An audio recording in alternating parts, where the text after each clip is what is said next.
Hi, hope everybody's doing well. Thank you so much for taking time to join us. For those of you I haven't met, my name is John Gomez. I'm the Chief Security and Engineering Officer here at CloudWave. And in this session, we're going to start talking about a new approach to incident response. And I say start because this is a really, really big topic. It's something we're going to also continue to speak about in many of our upcoming Cybersecurity Insider Program events and webinars.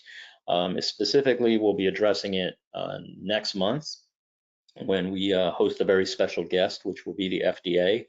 And apparently, when we did some of the planning with FDA, they have a lot to say about incident response. So we'll talk more about that and kind of how you can participate in that event next month. But with that, I want to kind of get started and start helping lay some of the foundation related to kind of what we think is a monumental shift in how incident response should be handled when it comes to cybersecurity in healthcare specifically. Some of you that have been associated with us, partnered with us, and work with us probably already know this, but I think it bears worth repeating. As a cybersecurity organization, as CloudWave, I'd like to believe that we're not the status quo. I think the job of any technology vendor, especially one that's involved in hosting and recovery and restoration and cybersecurity, should be coloring outside the lines. We should be trying to figure out why what we're doing collectively is not working and how we can kind of bend the rules, change the rules to get things to work. And we've spent a lot of time over the past 5 years or so really trying to think about how do we change the focus on incident response? And the question you all may have is, well, why do we need to change the focus? Like, isn't what we're doing okay? And I would argue, in the spirit of trying to be a bit rebellious and different and really kind of continuous improvement, that no, our traditional incident response methods to healthcare, specifically when it comes to cyber attacks, has been a big failure. And I think there's a lot of reasons for that. What we're going to present to you today is really kind of the outcome of that realization. Now, for some of you, you may be saying, well, we knew this all along, which is great because you're kind of ahead of the curve. But I think the hard part was trying to understand, you know, are we just kind of preaching to the choir and everybody already knows this and, not sure what to do about it? Or is it just so obvious and we're kind of the ones that find this kind of magical and mystical that there needs to be a different focus on incident response?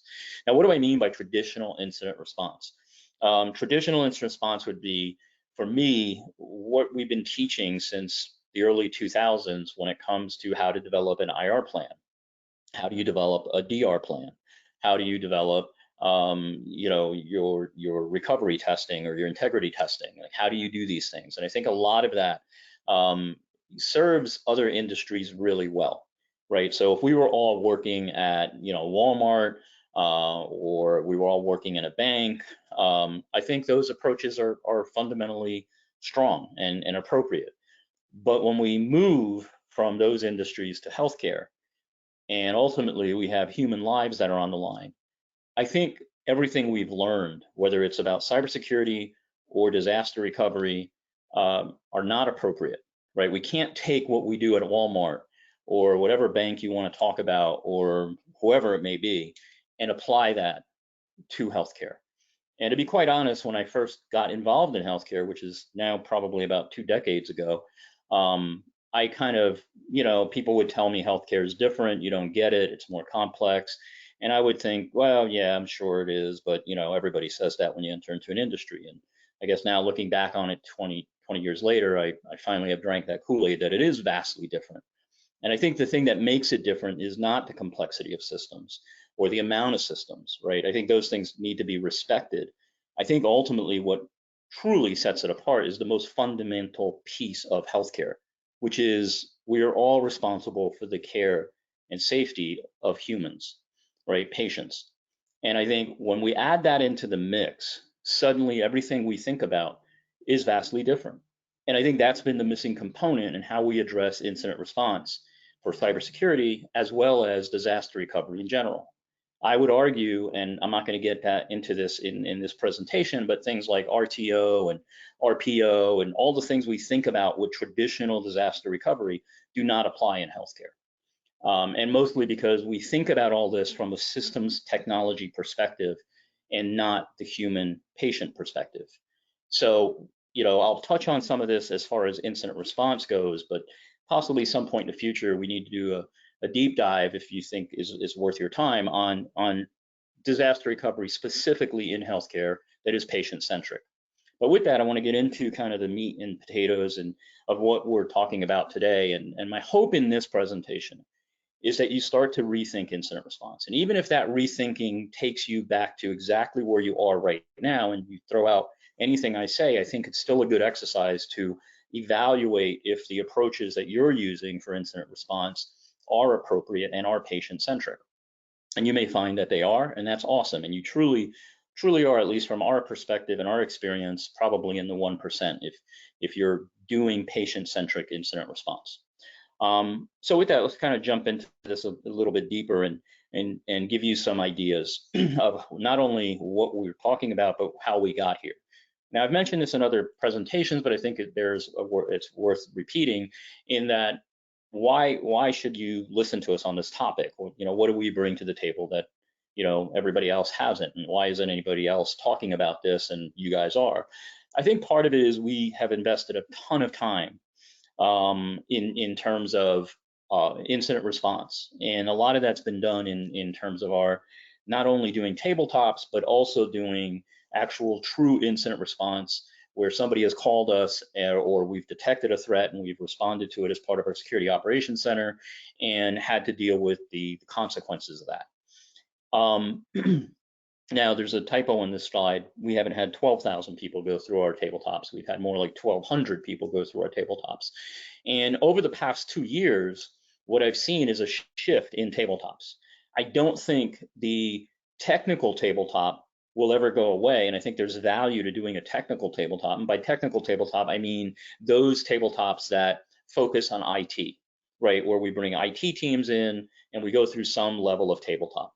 But I will be honest that I think that the value of those is very small. And there could be debate to that, and I'm sure there's regulators and others in the academic world that would debate me on that. But the reason I say that the value of that is small is because later on I'm going to basically tell you there's only one of two things that IT can do in any real cyber attack. And so we'll get to that later. But the other thing I've realized is that when we go through tabletops with IT, generally for the most part, the IT organization knows what to do. There's not really any great learning, no tipping point that we find over the past 2 years when we're working just with IT doing a tabletop. What we do find is there's tremendous value when we step outside of IT and take the exact same tabletop when we replicate or simulate a cyber attack and do that with non-IT personnel within the hospital. Right, as soon as we get the clinicians and the operational staff and the financial staff and the security teams and senior leadership and executive leadership and put them in the middle of a cyber event, we find that there's tremendous things that we learn and amazing things that we learn and a vast amount of opportunity for improvement.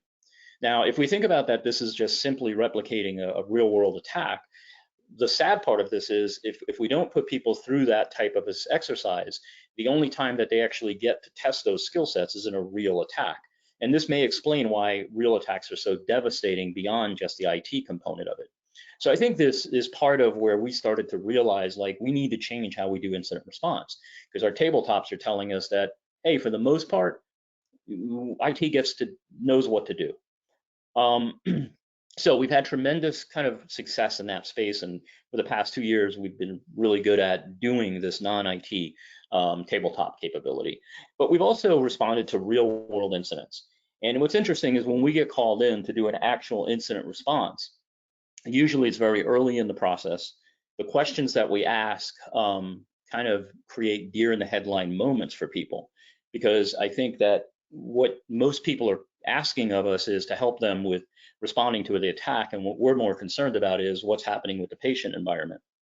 And that's usually something that takes people a little bit aback, because again, typically if you're going to call us, you're probably in IT, and the last thing you expect from us is to start asking you clinical questions.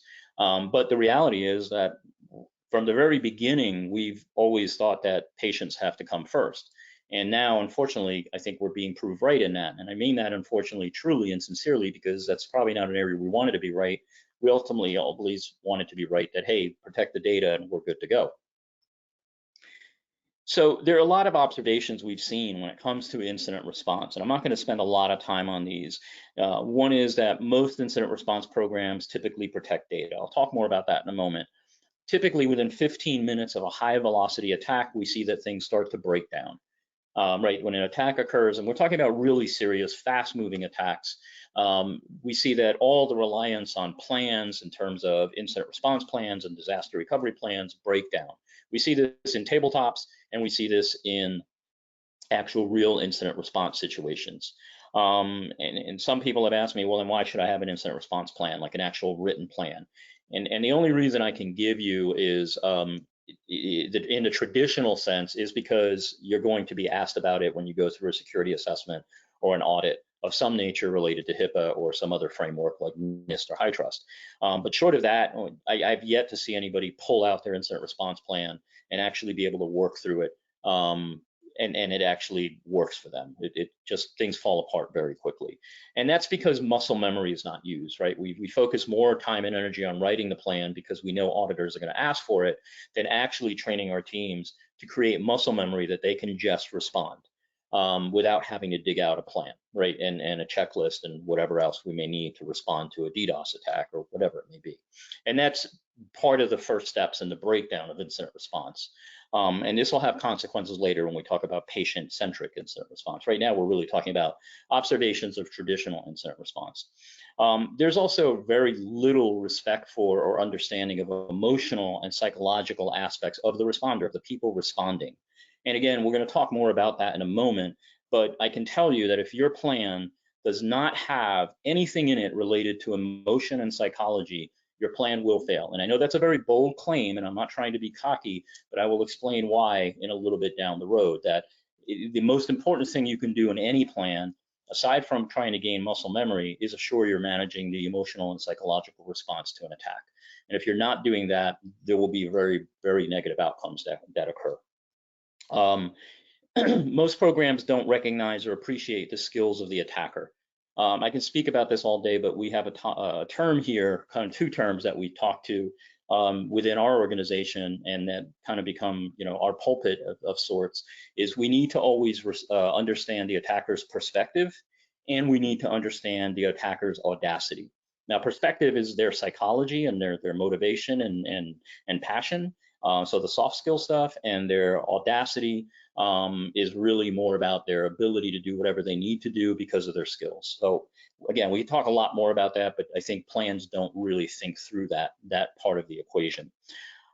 Most programs are extremely hierarchical. And this again is a big problem. I think this is just because of the way IT works, right? Like most things in healthcare IT, if not all IT across industries, is very hierarchical, right? You have to get permission from somebody to do something, and they have to get permission from someone, and then you have to get buy-in from the business units, and everybody's got to come together and understand the risks and the consequences and the outcomes. And unfortunately, when we're talking about cybersecurity incidents and attacks, none of that matters to the attacker. The attacker is not going to sit by and wait for you guys to have a bunch of meetings to figure out if you should shut down your EMR or not, or should you air gap the system, or should you take network infrastructure offline, or should you allow for automated failovers. None of that is going to be discussed by the attacker with you, right? They don't really care about your hierarchical process. Now, what's really interesting, and kind of playing forward a little bit about where incident response needs to go, is that the only place we see hierarchy on this level is within IT, and maybe some of the non-clinical areas of the hospital, possibly like finance. But for most of the clinical processes in a hospital, in terms of what nurses, doctors, therapists, and all of that team does, there is very little hierarchy. In fact, the best functioning, highest functioning clinical teams have very little hierarchy. And I can give you practical examples of that, but in the interest of time, I'll hold off on that. But that's interesting to me in terms of, wow, for IT, we have all this hierarchy, yet when it comes to taking care of human life and somebody having a heart attack or bleeding out, the hierarchy is not applied when we're dealing with things that are extremely critical, such as human life. So I think we need to take a lesson from clinicians on how does that work? And I'll talk more about that in a moment. Bottom line is, the easiest way to think about this is, in order to have effective incident response in terms of cybersecurity and the associated recovery and backup, we have to fix each one of these things. If we don't fix these things, then no matter what we do, we won't have an effective incident response program. Now, what I want to talk about and give us some context is how quickly attacks occur, right? What I call the attack violence and velocity. And attack violence is simply, on a scale of 1 to 5, how violent is this attack, right? Are we simply in a situation where we can reboot a system and we'll be back online? Or has the attacker really destroyed the ability to do that? Meaning that if you reboot or if you try to use this equipment, it is completely destroyed. By completely destroyed, I mean you can't reboot, you can't reinstall the operating system, you can't reinstall applications. You literally have to take this machine and throw it in a dumpster. And so that's kind of the level of violence that we're talking about. And yes, we have seen that occur. Those types of attack, a level 5 violent attack has occurred multiple times throughout healthcare. And so it's important to understand that the violence of the attack is very important for us to understand. And when we think about things like disaster recovery, I'm pretty sure nobody is talking about things like attack violence in terms of how that impacts our recovery capabilities. But it is something we have to think about. And then velocity is rather simple. It's how fast is this attack moving across our environment, and how do we deal with that?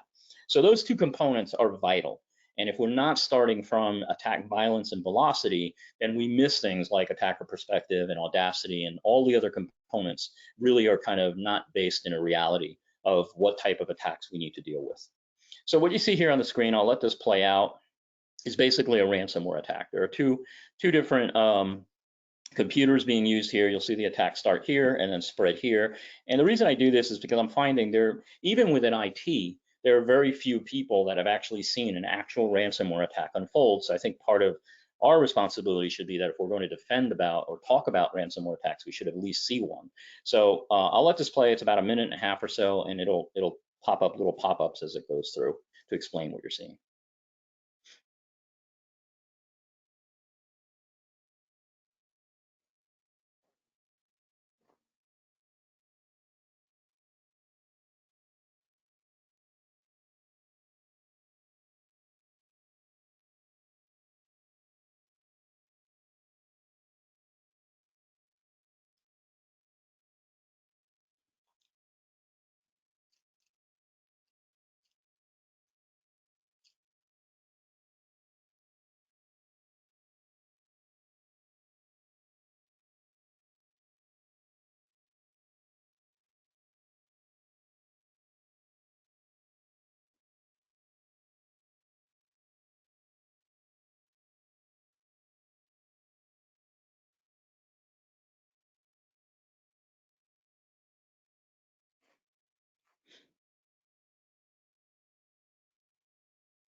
So again, the reason I bring this up is because of the velocity of this attack. Now, we don't understand the violence of this attack because we can't really, in this context, understand, is this just, hey, pay the ransom and you get your system back, or is there something more nefarious going on here? I mean, if you look at it, the attacker in this is stating that if you don't pay in a certain period of time, they're going to start destroying files. So that would be considered probably a level 2, level 3 violence, right? And so we're seeing violence, and that's a very purposeful word. I think we can't keep kind of dancing around the fact that what's happening when it comes to attacks is just this like, oh, soft kind of, reality. Like there is a violent component to any cyber attack, especially against a hospital.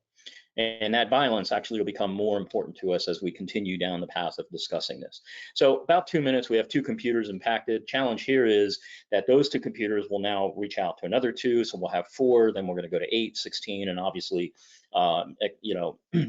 evolve from there. So the velocity is going to play a big role in how do we respond, right? What do we do as IT? So if there's anything to take away from this in terms of an IT tabletop and your incident response plan is, does your incident response plan talk to or think about or factor in violence and velocity. I've audited some really great incident response plans, and in terms of the academics of evaluating an incident response plan, they're spot on. But the moment I start asking about violence and velocity, the plans fall apart. And again, we've seen this in real world incidents that we've responded to. We've done the after action reports on for ones we haven't responded to, and also the outcome of our tabletops. So we know that when you introduce violence and velocity, that increases stress, the plans fall apart, and now bad decision making ensues, which is obviously not what we want. So another way to think about this is 197, right? Now this number changes. I think we're actually at 203 or something like that this past year. So this number may be a little dated. It's unfortunate because this is not a good number. What this number is, if you're not familiar with it, is that every year for several years, probably about a decade or more, there's been a report that comes out that tries to quantify how long an attacker has been in somebody's network on average across all industries before they're detected. And the average is somewhere typically in the area of 200 days. So I think this is like 2 years old. This is about 197 days. And like I said, I think last year, 2023, we were in 203 or 207 days. And it fluctuates up and down. Like a great year was, I think 7 years ago, we were at 186 and we could have all celebrated. The problem with this number is a variety of different things. One, most of the tools that we rely on across all vendors aren't doing a good job of finding people in our network. Two is the reality that the attacker has spent a ton of time in our network, understanding everything there is to understand about our end of life systems, our patch levels, our network topology, where our backups are. They've probably polluted or caused integrity issues to our backups, a variety of different things that have occurred, which they are able to do because they're gathering intelligence in a covert manner. Now, honestly, the quickest way to detect this is typically honeypots, right? Because if they bump into a honeypot, they're going to, the gig is up. You can't be covert anymore. But that aside, I think the issue here is it changes the threat vector, right? If somebody has about 200 days of intelligence on your environment and everything that is related to your environment, where your systems are and everything I mentioned, that allows them to craft a very serious attack because they know where to go and how to take things out as fast as possible. And this has been a shift that we've seen again over the last 2 years in terms of how ransomware works. Originally, it was, hey, click or open something and the attack immediately ensues, kind of like what you saw in that video. Today, what we see is click, open, or some other vectors used to gain access to the network, and the attackers don't launch an attack. They just stay in the environment and do reconnaissance. And then when they're ready and they have all their ducks in a row and they've tested everything, they launch the attack then. And it's a very, very specific targeted attack. So I think we need to be aware of this because our chances of actually repelling the attack are dramatically lower than we may think, even if we have tools that are going to quarantine things and do stuff like that. But in any case, I can talk more about this if you wish at some point, but I just want to give you some context on the speed and the reconnaissance capabilities. I'm not going to go too deep into the nuance attack because I want to get into the meat of our presentation, but if you're not familiar with the nuance attack, happened several years ago, but still I think there's a lot to learn from us. This is an attack that did employ high violence, a level 5 of violence, and was extremely fast. What's interesting is the attack took place in about 14 minutes across all of Nuance's worldwide computer network. And we now know today that that was a NotPetya attack. But the reason I bring that up is it was the first time we were able to understand how fast an attack moves. And we came up with this concept, we being Cloudwave Sensato, about velocity and violence. It was really the foundation that was created, was Nuance created that foundation of thinking in terms of violence and velocity. And we found that that attack took place about 14 minutes. And that leads to this thing known as the critical success target that we created, right? And the critical success target basically says that most attacks we've seen, most attacks we've responded to that are very high violence, high velocity, or have one of two of those elements at the higher end of the scale, typically will be completed within about 14 minutes, right? So you basically have within 14 minutes, you have to, as IT, figure out, how you're going to shut this attack down, actions you're going to take. So again, going back to the response plan, to think about when we think about velocity, right? We said velocity has to be a component of the plan. You really need to think about can you respond, identify, detect and respond within 14 minutes or less, right? If not, you're immediately in recovery mode. And that's just the reality. Now, some of you may say, well, there's no way we could do that and might as well give up the ship. That's not really what we're saying here. We're trying to just be realistic about this is probably the reality that you're going to face, which means that you need to really think about recovery. Now, the way we work with organizations on this is not everybody can afford to respond in 14 minutes or less. The resource requirements are pretty high. But what you could do is start getting better at your response times than wherever you are now, right? So if you can't do 14 minutes, could you, detect and respond within 60 minutes? And if you can, then what can we do? What can we tweak to get to 50 minutes or 45? And you may never get to 14, but one of the things we've done is optimized our response. What is important to understand is we have to have some standard, some level, some target that we can measure against. And basically everything we've seen since the Nuance attack has been typically that a attack that is highly violent or of a high velocity will complete within 14 minutes from the time the attack is launched. And I think that's important to understand. It's not from the time you find out about the attack, it's from the time the attack is launched. So early detection is critical. Obviously, detecting the attackers before the attack is ever launched is even more critical, and getting harder to do with time.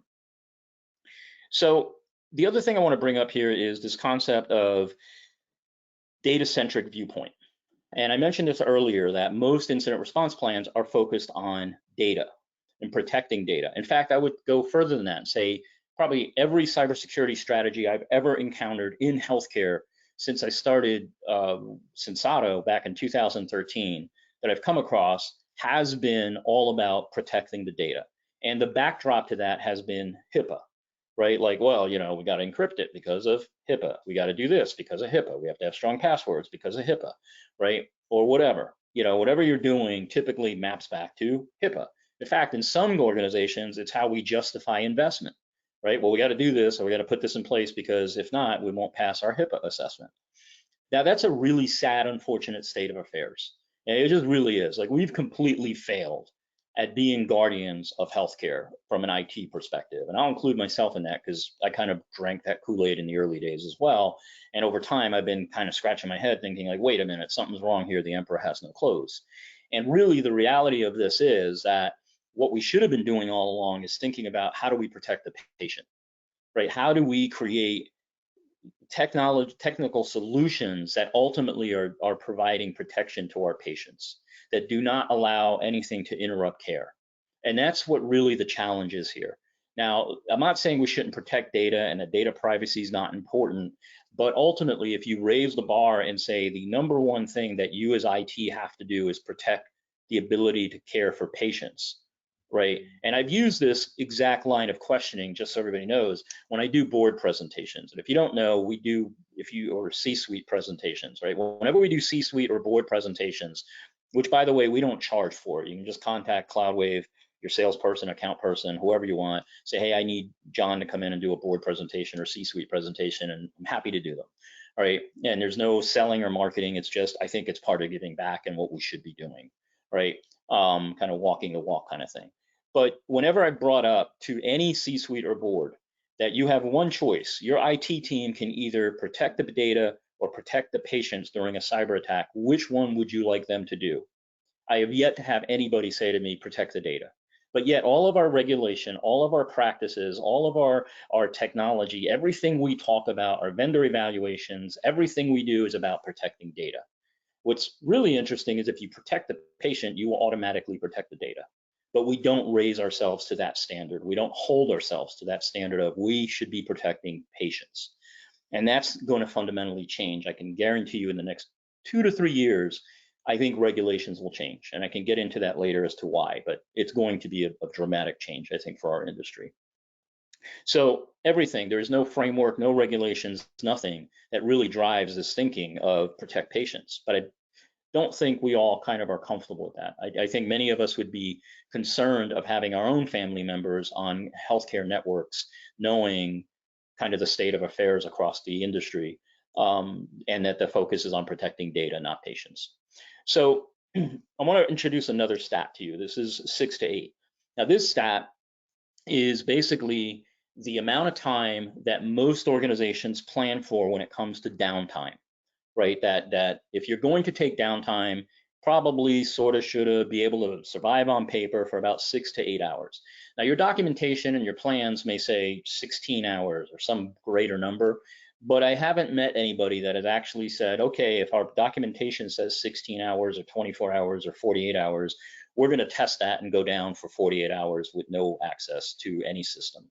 And the other thing to understand about downtime, when it comes to downtime reporting and downtime of systems, is it normally is planned, right? You're going to do a major upgrade, so you're going to notify all the physicians or clinicians that, hey, we're going to be doing downtime, and they're going to tell you, okay, well, can you do it on this shift because we'll have a lot less people and it'll be a lot less, the census will be lower, and we don't have ambulatory and same day surgery, and you're not going to interrupt any of that. So you're going to pick an opportune moment to do your downtime.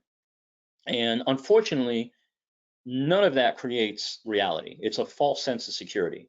And when we go through and think about incident response and recovery, and people say to me like, oh, guess what? We do downtime procedure testing. What you're talking about is typically this. And if you're not, again, you're at that 1%, and you really should be proud of yourself, because very few people are going, you know what, we're going to just inadvertently pull the plug, shut down the systems, and see what the clinicians do. And that is real testing. And by the way, we're going to keep the systems offline for 24 hours, right? That's real testing. That's real feedback in terms of what's going to happen and how well you'll fare. The problem is this sets up a very serious false sense of security that ultimately translates to patient safety issues in a very real way. This is not reflective. And I would urge you that if you're speaking to your CI or your C-suite or your board, if you're having presenting to them and they're like, well, we test downtime, you should set them up for the reality that, well, yes, we do, but you should never ever think that the hospital will be able to respond to an attack with a real serious downtime, because we don't really know what will happen unless you've actually tested in some way, shape, or form. So all of this I've just talked about brings us to this Vanderbilt study, and the crux and the kind of tipping point where we've said you got to start doing patient-centric incident response.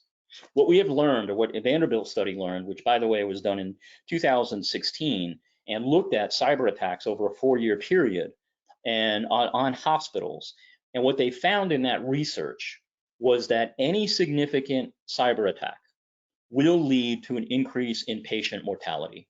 So to be, kind of direct about it, significant cyber attacks lead to people dying. That's basically it. That's the summary of the study. And again, and we can't go deep into it because of interest of time, but happy to discuss it further if you guys wish. The reason I bring this up is we need to define what is significant. Significant is any attack that interrupts or impacts hospital operations. And it doesn't have to be like the entire network going down, or it doesn't matter about how widespread the attack is. All that matters is that people in the organization become aware of the attack. And this ties all the way back to something I talked earlier, which is if your incident response plan does not factor in psychology and emotion, you will fail, at least from the perspective of being able to protect patients. If all you care about is protecting data, you'll probably be okay. So, which means you're probably in the wrong industry, because we should all be worried about how patient safety factors into everything we do. And the reality of this is that the psychology of the people on the ground is what ultimately kills patients. And the reason for that is because we don't factor in emotional and psychological response into our incident planning. So what do we mean by that?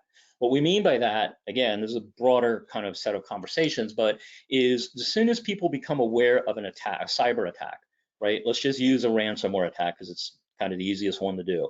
And you see these messages popping up on the screens.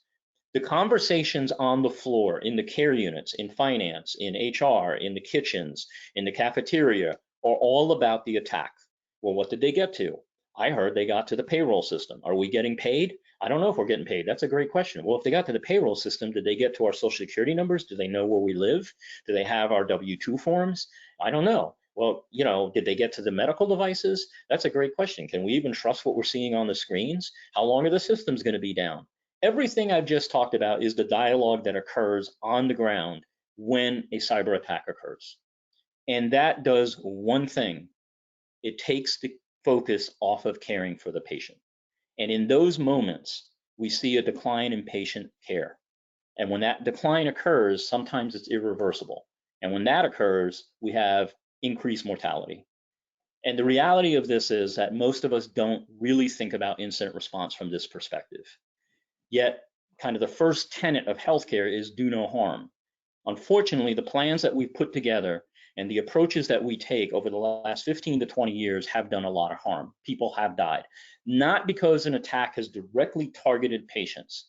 It's because our own actions have not safeguarded patients from the response. And this is why I kind of earlier on said that tabletops don't really need to be focused on IT. We need to focus on the rest of the organization. We need the rest of the organization to understand that you play a very significant role in protecting patients and in the response to a security incident. And the Vanderbilt study is kind of the backdrop or the foundation, the cornerstone of that thinking. And it's something that we've been really harping on for a very long time now. We're trying to make inroads in turn to get a bigger voice and in everybody understanding the criticality of this. So yes, the patient should be our focus. Everything that happens from a cyber incident response perspective should all be about the patient, including recovery. And we can talk about, again, disaster recovery plans must be patient-centric. And I'll touch on that a little bit. So some cardinal truths: cyber attacks do impact patient care, even if the attacker is not targeting patients, and they do move rather quickly, right? So we have this concept of violence and velocity. So I want to now switch into the framework, the basic tenets of patient-centric incident response. So I'm going to skip over this, where we got this from. Once we started realizing this, we actually started studying what works well when we have chaotic, massive incidents that need to be dealt with, and address all of the things we said earlier on in this presentation that are not hierarchical, that focus on muscle memory, that address psychology and emotion, and all of those other things. One area we found a lot of learning was in trauma centers and how they approach their protocols and execute their tasks. And we also found that special operations teams, SWAT teams, Navy SEALs, Green Berets, how they respond to chaotic situations has a lot that we can learn from. So we borrowed a lot from those worlds and embedded it into how we teach and how we evaluate and train people on incident response. We're not going to go into all of that today because obviously we don't have much time left, but if you just determine that, hey, you want to work with us and take on some of this and take the next steps in this area, these are things that we will definitely touch upon. So what we've found is that there's 4 things you need to be thinking about with your incident response plan. And again, this all bleeds into disaster recovery. So first thing is, and it's not in any order right now, is the 4 things we have to think about are systems, patients, staff, and family, right? Now, one of these is probably where you're most comfortable, which is systems, right? We need to think about how do we get our systems back up or protected. But we also need to be thinking about how do we assure that patient care is not impacted. So patients are critical. We have to make sure our staff, at least from a psychological perspective, is aware of how to respond and maintain focus on patient safety. So how incident response involves our staff, not just IT, but the broader organization, the entire organization, is critical to the success of incident response.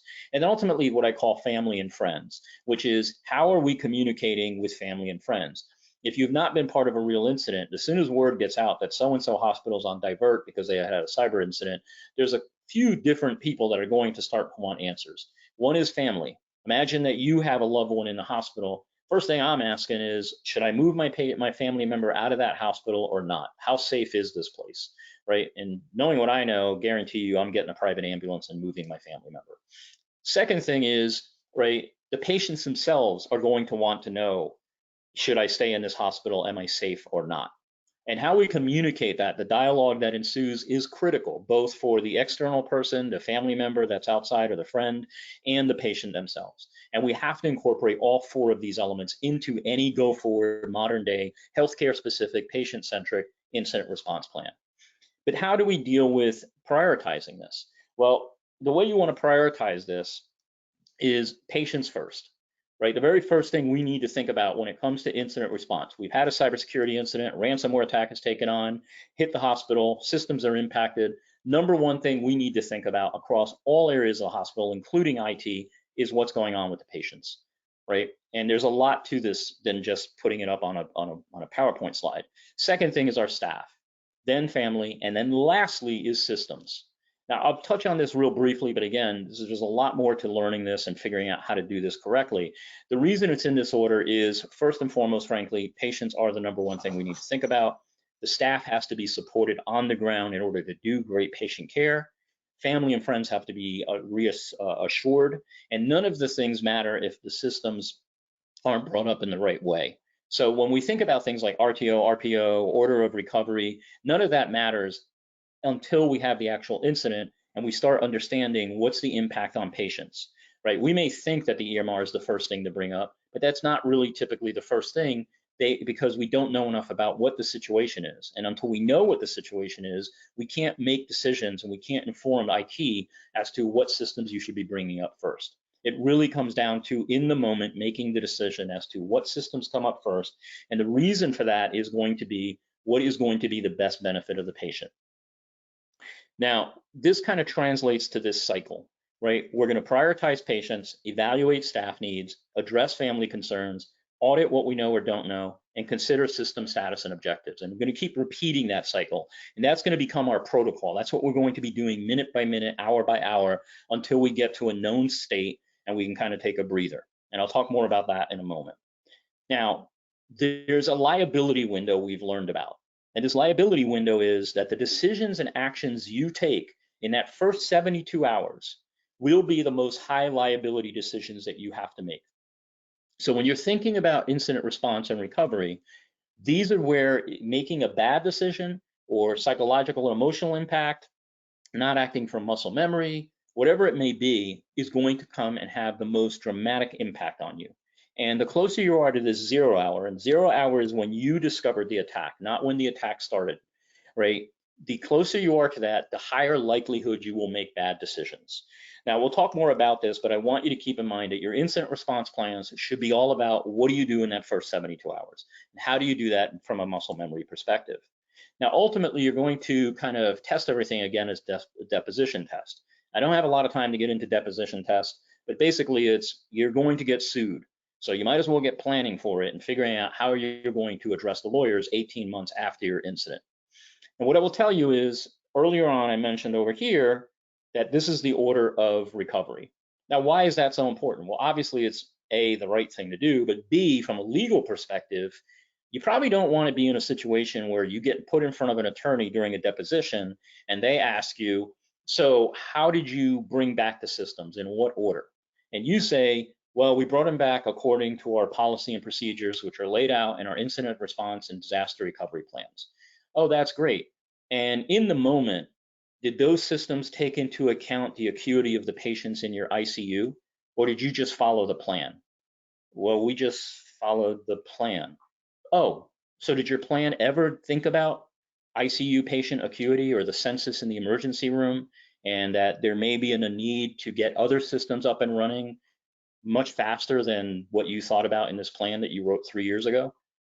That's going to be a very bad and hard day for you. So the reason we do this and the reason we link system return to operations to patients is because we want to be able to position that if we ever get asked that question, again, aside from the fact that it's the right thing to do because patients should be first, is that we can say we brought systems back online in accordance with the clinical guidance received from our clinical teams who were attempting to take care of patients first and foremost. Much better answer, and you shut down any legal liability, hopefully. Okay, so moving beyond that, we kind of get back to this, and what we can see is we're able to map these different areas of responsibility, right? Within that first 90 minutes, we want to make sure that our patients are being managed well, that our clinicians have everything they need to hopefully get the patient to a known state. And again, these are conversations that have to happen with clinicians. We then need to transition from 90 minutes to about 8 hours on staff care. Is the staff morale right? Is the staff psychology correct? Is the staff engaged, right? We had a situation where we did a tabletop, a very large tabletop several months ago, and the executive leadership was like, we've got the greatest staff in the world. If this ever happened here, they would be totally on board. We then the next day did an actual tabletop with the staff on the ground, the nursing station nurses and nursing supervisors, shift leads, the actual people on the ground. And about an hour into our tabletop, one of the shift leads raised their hand and said, if this ever happened here, I can guarantee you we'd have people wanting to go home and nobody would be coming in to help relieve people. And that was an eye-opening moment for executive leadership because they had never considered the psychological impact of a cyber attack on staffing. And so this is why staff care is something we need to understand within the first 8 hours. Are they doing okay, and do we have the ability to keep going forward, right? Within that kind of mid 8 to 24 hours, we want to assure we have our family communication ready to go so that we can reduce the noise and allow our teams to stay focused on patient care. And then from 24 to 72 hours, we're probably going to start thinking about prioritization and recovery of our systems. Probably not going to be able to do it, and I'll explain why in a few moments, but at least you hopefully have a priority that is focused and tied to patient acuity and patient needs, right? That is driven by your clinicians. The way we manage this is something we call things you know, things you don't know. I'm not going to go too deep into this, but basically it's just this is all we teach people to do, including our security operations center that we run, is when we have an incident, the only two things I want to know are what do we know, which means that these things have been validated and confirmed as known, and what don't we know that we need to know, right? And those are kind of how we run our incident response journals. If you're using our product and our platform, we bake this into our platform itself. It's part of our incident response module. That's part of our CAS solution on our Nightingale platform. In terms of some other things you need to know is asset valuation and high value targets. I won't get too deep into this. I can answer it in the Q&A if you wish, but basically asset valuation is what are the most important assets in the environment. High value targets are what are things that are important to the attacker. And again, these are things that we have embedded in our platform. So we have this as part of our DNA, but you should be adopting it. If you're not using our platform, you should really think about it. So the idea here is to bring this cycle that we've talked about earlier, prioritizing patient, staff needs, family concerns, what we know, what we don't know, system status and objectives all together into one framework. And this is the backbone of our incident response. And you could take these slides in this recording and run with it on your own if you wish, but we found that when we bring this together and we approach incident response from this perspective, where we're really thinking about the patient, we vastly reduce liability, we vastly improve the chances of safe patient outcomes through this event, and we actually create a much better coordinated response that's not just IT trying to protect data, but ultimately an entire hospital system trying to respond to a cyber attack in a coordinated fashion. Now, I'm going to go back to something I said a lot earlier, which is violence and velocity dictate that there's probably only one or two things that you can do as an IT team. And what we've learned is when we put IT teams through tabletops, they ultimately do really well. And especially if they just do one of these two things. It doesn't matter what attack I throw at you. To have a playbook or an incident response plan that says, well, for a DDoS attack, we do this, and for a blah, blah, blah attack, we do that, and for whatever other attack, we do this. Doesn't really you don't get a lot of good return on investment, because the velocity attack dictates that there's one of two things you're going to do. You're either going to contain the attack, which you're either going to do that manually somehow, or you're going to have automated systems like our orchestrator product that are going to execute playbooks and help you shut down the pathway of the attack, right? So if I know I have a laptop that is creating the attack and I can shut those down or get them off the network, I've contained it. The reality of life is somewhere within the first 5 to 7 minutes, you're going to realize that either your containment is successful, right, if we're working off of this 14-minute response window, or that this attack is not being contained. And this is why hierarchical response plans where somebody's got to call somebody to get permission to do something don't work, because you got about 5 to 7 minutes to decide, are we going to keep trying to contain this thing, or are we moving into prevention? And prevention simply means we are going to shut down systems that have not been in fact impacted by this attack, right? And so we're going to take offline anything that hasn't become a victim of the attack in hopes of being able to prevent the spread of the attack and enhance our ability to recovery once we get things under control.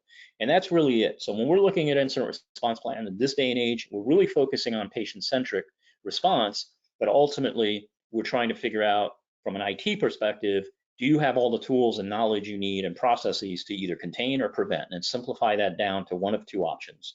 So that's kind of why we mentioned things earlier. As you guys may know or not know, we do have a security operations center. It's not really a SOC, it's more of a tactical operations center, started in 2016. And from the very beginning, we've done patient-centric response. And whenever we have a real serious incident, our team should be responding using everything we just talked about. And we use something called the rapid response protocol. I'm going to skip some of this, but ultimately this is kind of a high level of how we respond. And what I want you to kind of think about is this qualify box, right? And one of the key questions that we ask or we're trying to determine when we're responding to a situation is life at risk?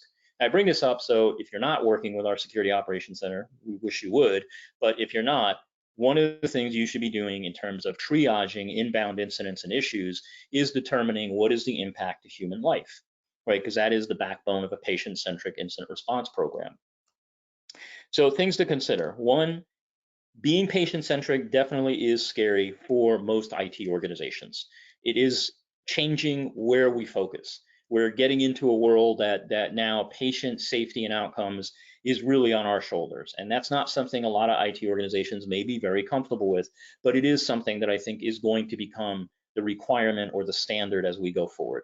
I think as we learn more about attacks and the outcomes of patients who have been involved in attacks and lawsuits continue to increase, it's going to be a very big issue. Recovery is based on the acuity of patients overall and dictated by the real-time circumstances, not the playbook or plan.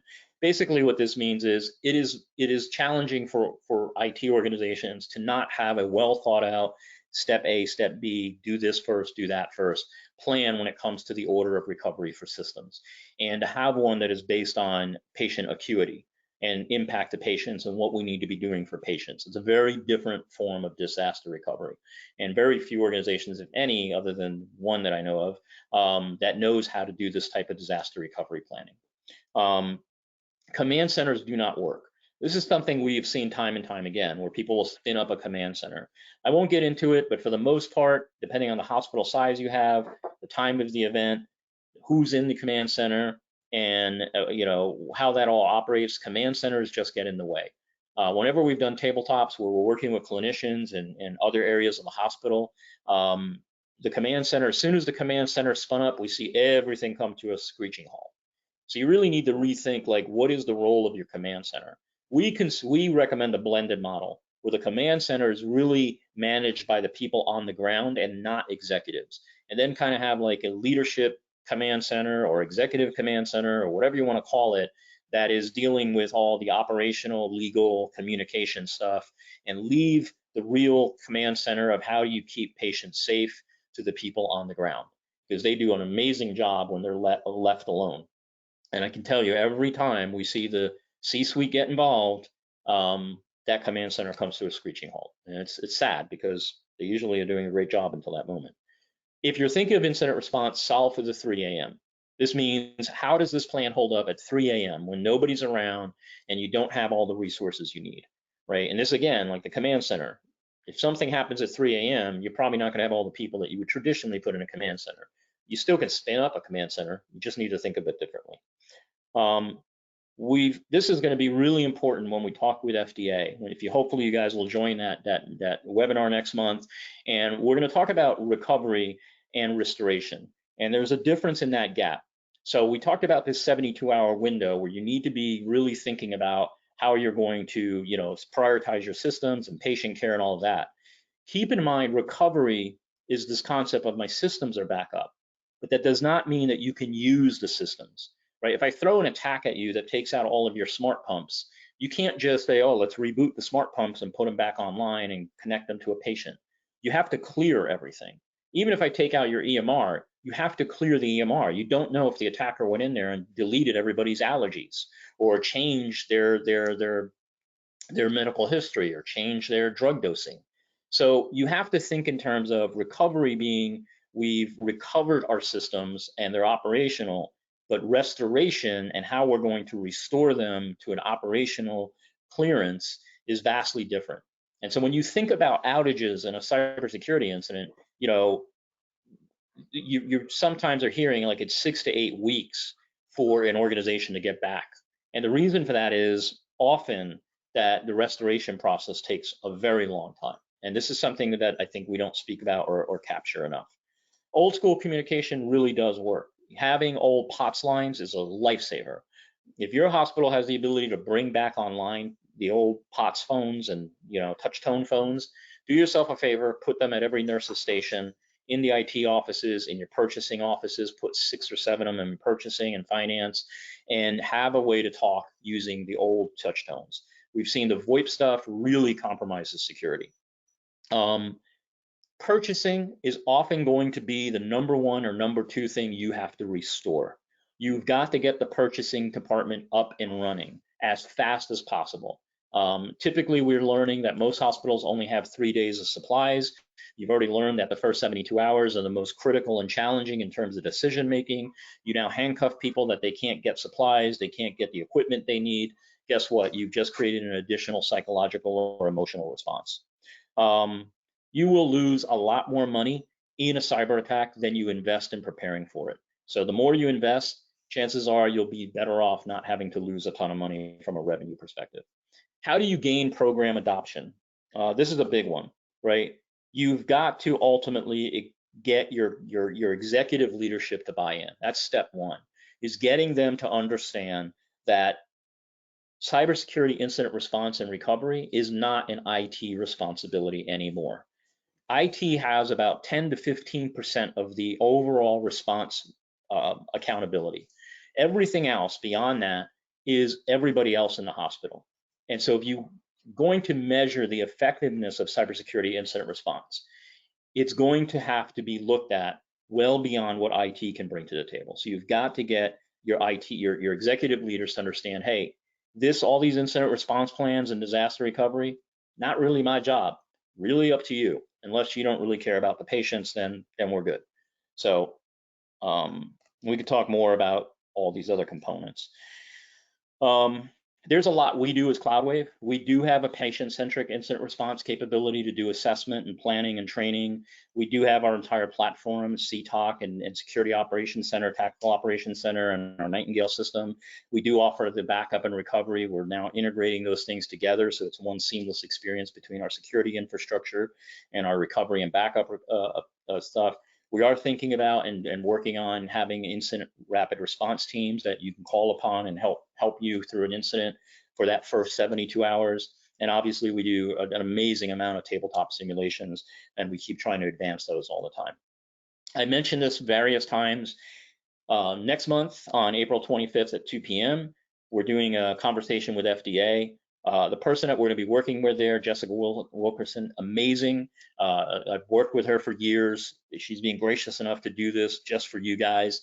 And so if you have questions that you want to have FDA answer during that session, please submit it to us. We'll get them over to FDA, and hopefully they'll be comfortable answering those in the forum.